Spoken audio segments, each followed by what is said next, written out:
aí, galera, pense, estamos aqui para isso, numa distribuição, canal Sebos do Igor. Eu sou Igor Fernandes, eu sou um artista de teatro, mas que assim como você, ama os quadrinhos e também os mangás, e esse é o terceiro episódio do quadro Relendo Dragon Ball, e finalmente vamos mergulhar na fase mais Chuck Norris do nosso querido Goku, que é a fase Red Ribbon. Eu já fiz 2 episódios, que foi a fase do início, do primeiro confronto com o Pilaf, e também da fase com o treinamento e o Tenkaichi Budokai, com o Goku indo treinar com o Kuririn e o Mestre Kami. E aí eu tenho uma playlistzinha que eu vou deixar o link na descrição do vídeo. Então se você gosta de Dragon Ball, se você gosta de mangá, se você gosta de quadrinhos, deixa teu like, não esquece esse like, porque é graças ao like que o YouTube recomenda esse vídeo e tantos outros para as pessoas nesse mundo dessa vida bandida. E aí eu posso chegar, quem sabe no final do ano, à esperança dos 2.000 inscritos. Então deixa teu like, se inscreve no canal, simbora avião, meu amigo, que hoje este assunto rende que só uma pílula, o céu resplandece.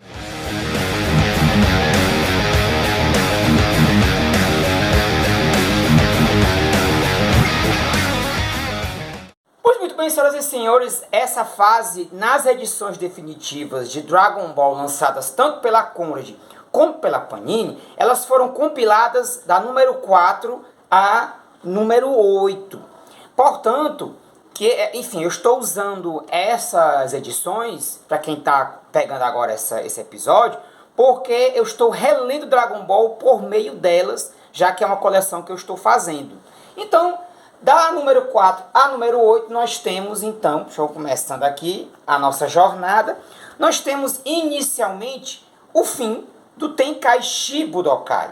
E o Tenkaichi Budokai termina basicamente, né, com o Goku indo embora em busca das esferas do dragão, ou melhor dizendo, da esfera de 4 estrelas. Então daríamos para dizer que, na verdade, essa saga seria muito mais a fase da busca pela esfera de 4 estrelas do que propriamente pela o Red Ribbon. Por quê? Porque a fase que a gente chama de Red Ribbon só termina quando o Goku finalmente encontra as 4 estrelas, e depois, posteriormente, por consequência do embate com a Red Ribbon, ele também faz o seu pedido ao Shenlong. Mas tenha calma, tenha nervo, que nós vamos chegar lá. O que a gente pode entender é que os primeiros confrontos do Goku são com os comandantes da Red Ribbon, antes mesmo de nós entendermos o que é a Red Ribbon. Então, esse comandante aqui, que é o vermelho não, como é? É o Escarlate, é o nome desse Increu, como é o nome dele? É o Coronel Silver da Red Ribbon. Ele é assim, ele parecia um desafio para o Goku, mas não foi, não deu em nada. Mas verdade seja dita, o que eu acho bacana é que é a primeira vez que o Goku vai conhecer o mundo das neves, né, digamos, o que seria a Antártida do mundo de Dragon Ball, você tem uma torre onde é a base da Red Ribbon em busca das esferas do dragão também, porque aí existe o grande conflito. Goku versus o maior exército, né, o miliciano e criminoso da história ali, do universo de Dragon Ball. Portanto, ele se confronta pela primeira vez com um androide. É a primeira vez que ele luta contra um androide, que é inspirado no Arnold Schwarzenegger, e que, diga-se de passagem, o Akira Toriyama adora filmes, principalmente também filmes de ação, e o Arnold Schwarzenegger aqui sendo representado pelo Exterminador do Futuro. Então o Sargento Metallic basicamente é isso. E é claro, né, o desafio ele é muito grande para o Goku, porque ele não entende exatamente o que é um androide. E aí é muito engraçado, porque a luta ela vai partir do pressuposto que o Goku ele está enfrentando alguém que ele pode ter matado. Só que quando ele descobre que aquilo não é uma pessoa, ele segue adiante. Aí a gente tem o que é até então o episódio mais engraçado dessa fase do Red Ribbon, que é quando o Goku enfrenta o Ninja Púrpura. E aqui é onde a gente vê que quem tem limite é município, que o Akira Toriyama não tem. E é a famosa cena do Goku, digamos, dando ao Ninja Púrpura um rabo igual ao dele. Ele usa o bastão dele e enfia no furico do Ninja Púrpura. E assim, eu não sei como é que as pessoas ficam pedindo o tempo todo um remake de Dragon Ball. Aí eu me pergunto se esse remake seria possível com essas coisas de Dragon Ball. Porque isso aqui é o tipo de coisa que, quando isso foi exibido no SBT a primeira vez, isso não foi um alarde, porque nós estamos falando dos anos 90 e do espírito quinta série que existia no Brasil antes do politicamente incorreto. Então eu duvido muito que isso iria estar em um remake. É a minha opinião. Você pode achar ruim, mas azar o seu. Eu acho que Dragon Ball não teria um remake. Opinião polêmica. Isso aqui vale um outro vídeo. Então assim, Goku se confronta com um outro androide que, no fim das contas, ele mostra-se um defeito, segundo a Red Ribbon. O androide número 8, o Hachi-chan, ele mostra um defeito grave para a Red Ribbon. Ele é bondoso. Ou seja, os erros de fábrica, os primeiros erros de fábrica dos androides da Red Ribbon eram eles virem com bondade. E esse contraste do bem e do mal e dos propósitos da Red Ribbon de dominar o mundo não condizem com o androide não querer matar, não querer torturar, e entre outras coisas. Tanto que, nessa fase da Torre Musclo, quem derrota o Coronel White é o Android 8. Quando ele, por sua vez, vê o Goku sendo baleado, né? Ó, o Goku sendo baleado. Aqui nessa época, claro, ele resistia às balas, mas um tiro a queima-roupa atordoou o Goku, né? E aí o Android número 8 leva o outro tiro, e consegue manifestar sua raiva. Que tem uma coisa curiosa, né? Já vem aqui o elemento de que quando a pessoa manifesta a raiva, manifesta mais força, né? Mas é engraçado porque assim, o negócio era resgatar o prefeito da vila, que foi sequestrado, para que obrigasse o povo da vila a procurar a esfera do dragão, já que a Red Ribbon não dispunha de um radar preciso. Então o Android 8 consegue, né, fazer o que ele tem que fazer, e o Goku vai para a cidade grande. Quando o Goku vai para a cidade grande, pela primeira vez, né, que ele pensa que quebrou o radar do dragão. Aliás, a primeira vez ele quebra mesmo o radar do dragão. Você se confronta com o Goku pegando um táxi e não sabendo o que é um táxi, nem muito menos que tinha que pagar esse táxi. E ele totalmente perdido, desorientado pela cidade. Até finalmente encontrar a Bulma, né? A Bulminha aqui, e poder, enfim, seguir viagem. Só que assim, dessa vez ela vai de intrometida, porque ela não faz nem ideia que o Goku está enfrentando a Red Ribbon. Mas a gente tem um repeteco Goku e Bulma novamente, depois de muito tempo. Com um elemento novo, que no caso é o Kuririn. O Kuririn chega para ajudar o Goku a pegar uma esfera que está debaixo do oceano. E aí faz com que a gente encontre o General Blue, que, a meu ver, foi realmente aqui a primeira grande ameaça ao Goku. Porque quando eles finalmente se confrontam, o que acontece? Primeiramente, quem confronta diretamente o Blue é o Kuririn. E aí a gente tem aqui o contraste. E a primeira vez que a gente vê o Akira Toriyama fazendo essa, como é que eu posso dizer? Deixa eu ver se eu tiro aqui a luz para poder aproximar. Que você vê o Toriyama mostrando o quanto o Goku progrediu desde o torneio de artes marciais. Porque o Kuririn é forte, o Kuririn é massa, mas ele não derrota o General Blue. Mas quando o Goku chega, meu amigo, aí é peixe, bata, tiro, porrada e bomba. Tanto que quando o Goku vai lutar com o General Blue, ele mete a chibata, peia pra 10, o Blue leva sozinho neste carai. Mas mesmo assim também não é o suficiente, porque aí o Goku se confronta com a primeira habilidade fora desse ambiente de batalhas, que é digamos, a técnica dele de telecinese, de hipnose, onde ele paralisa o inimigo para poder meter a sola nele. Claro, a perseguição acontece, mas o grande salto de momento incrível é o primeiro grandiosíssimo crossover de Dragon Ball e Dr. Slump.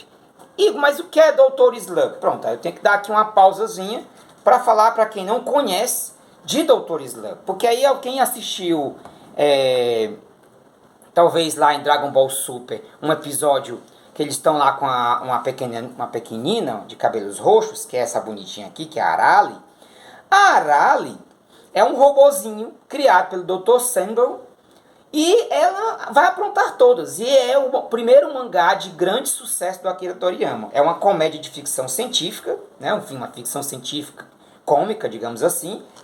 E a Arale é uma personagem que ela é super forte, etc e tal. Mas assim, o grande barato disso tudo é que depois que Dr. Slump termina, a gente tem ali a animação, que é o anime, e depois não tínhamos mais notícias desse universo. E aí descobrimos até então que Dr. Slump, digamos, faz parte do universo de Dragon Ball de uma forma ou de outra. Então não é como se lá em Dragon Ball Super isso fosse uma grande novidade, já que aqui já tínhamos isso. Aí nós temos a própria Arale derrotando o General Blue. E aí pela segunda vez, não é o Goku que derrota o vilão, e sim a própria Arale. Deixa eu aproximar aqui. Pronto, aqui, ó. Ela dando uma cabeçada nele.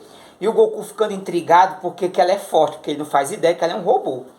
E aí cria-se até aquela sensação de existem muitas pessoas mais fortes para o Goku. E ele ainda não é invencível e imbatível. Existe ainda níveis ainda para ser explorados.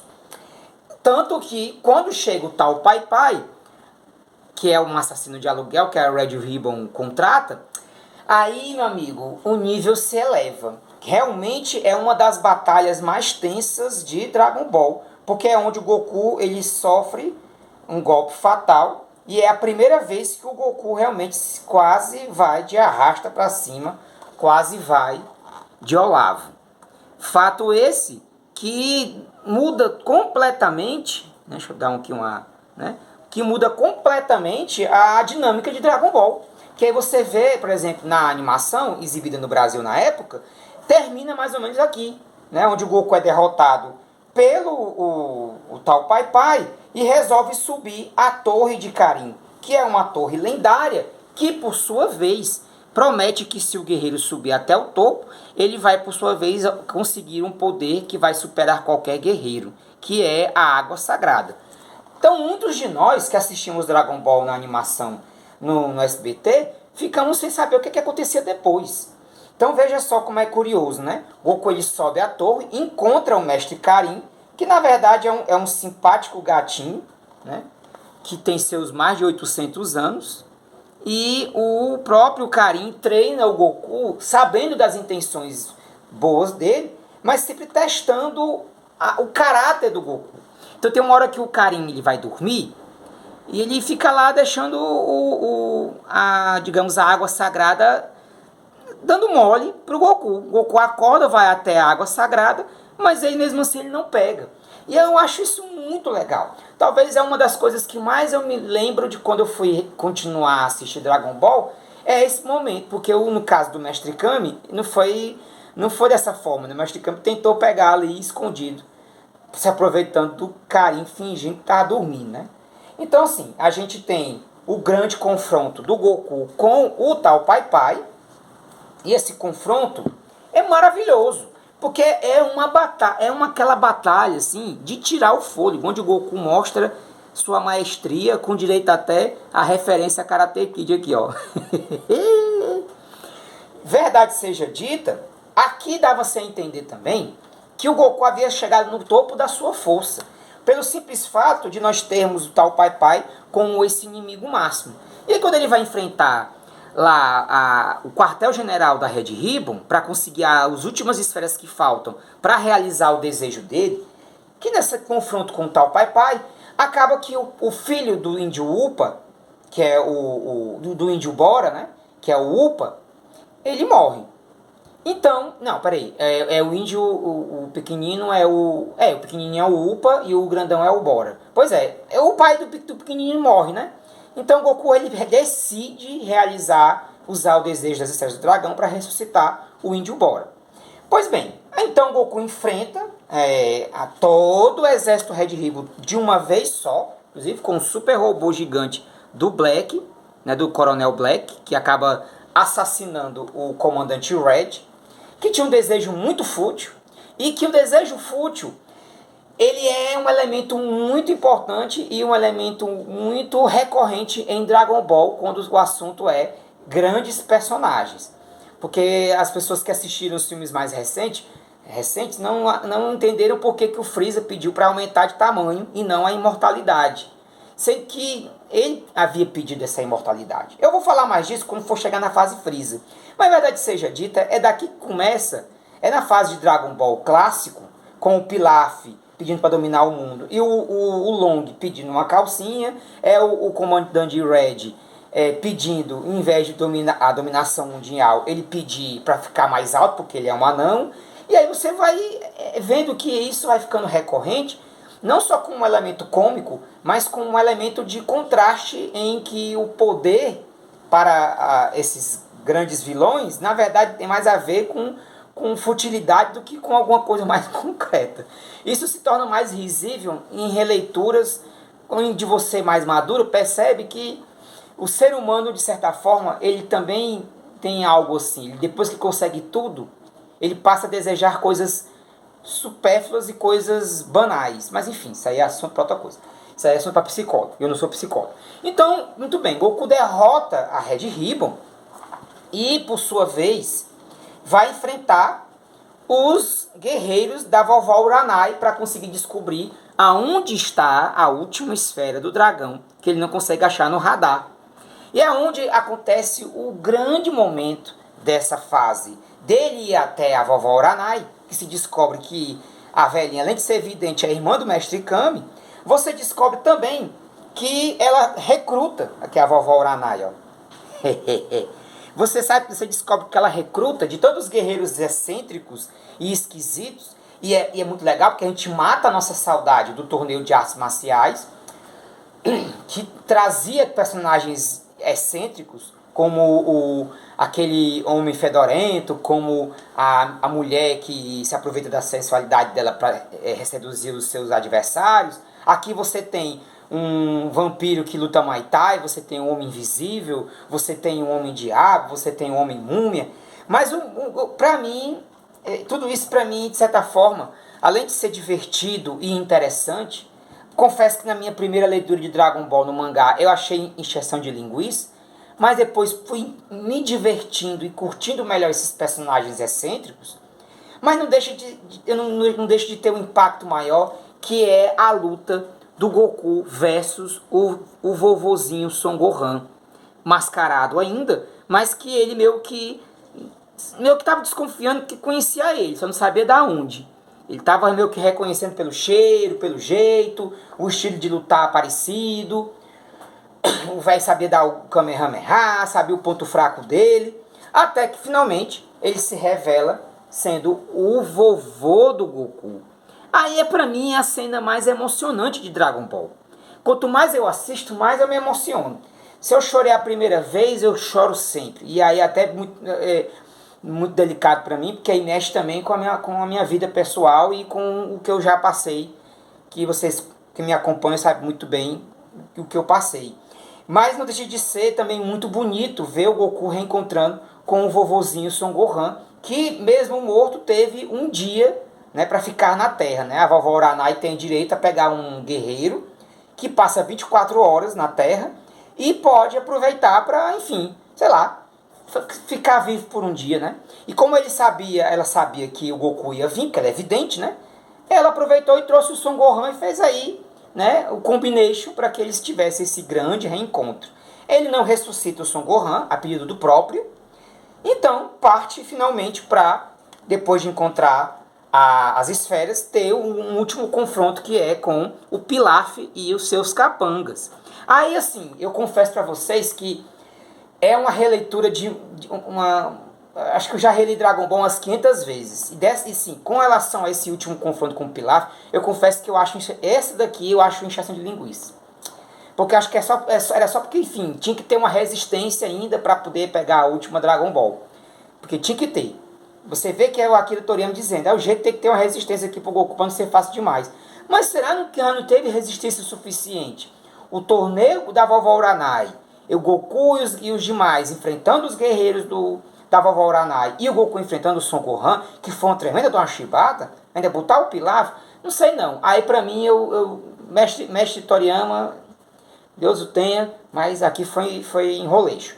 Aí Goku consegue finalmente, né, fazer o seu pedido às esferas do dragão.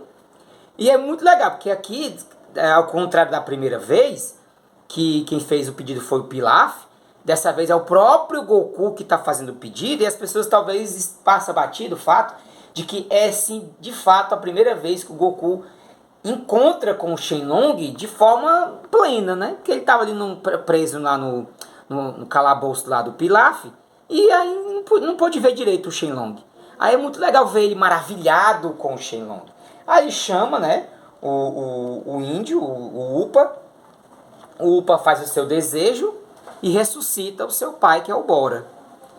E aí a gente tem a conclusão da fase Red Ribbon com esse gancho que é para o torneio de artes marciais, o 22º torneio de artes marciais, que ao invés de ser de 5 em 5 anos, passou a ser de 3 em 3 anos. E aí a gente chega ao fim desse arco do Red Ribbon, e é muito legal, porque assim, você tem, depois de um arco anterior, que é o arco do maior grande torneio de artes marciais do universo de Dragon Ball, que é o Tenkaichi Budokai, você tem de novo um arco de aventura, mas um arco de aventura que traz aspectos de guerra, lutas entre pessoas que vão usar armas, bombas, tiros e, claro, uma série de críticas do próprio Toriyama às milícias do mundo. Porque, ao contrário do que se pensa, ele não está criticando só o nazismo e outras digamos, milícias específicas. Ou uma específica, na verdade. Ele tá criticando várias. Desde de milícias orientais a ocidentais. Por isso que cada general que você encontra, cada comandante, cada coronel, além de ter uma cor que referencia de repente essas milícias pelo mundo, né? Você tem o General Blue, você tem o Coronel Silver, que é vermelho, o Comandante Red, o Coronel Black. Você tem até a Coronel Violet, que é uma mulher que se torna coronel também. Mas, verdade seja dita, essa variedade de críticas, às vezes é difícil a galera entender, porque a galera quer muito só polarizar, só por um lado ou por outro, ou só esquerda ou só direita. Meus amigos, não é só isso não, meus amigos, mas não é mesmo. Mas aí é isso, o Toriyama, ele é complexo, mesmo quando na fase básica, na fase clássica de Dragon Ball, mas que, querendo ou não também, não é algo que você precisa morrer para entender. Porque a verdade seja dita, o que ele queria colocar não era o Goku sendo um herói, mas o Goku está na sua busca, estão atrapalhando ele e ele vai meter a chibata.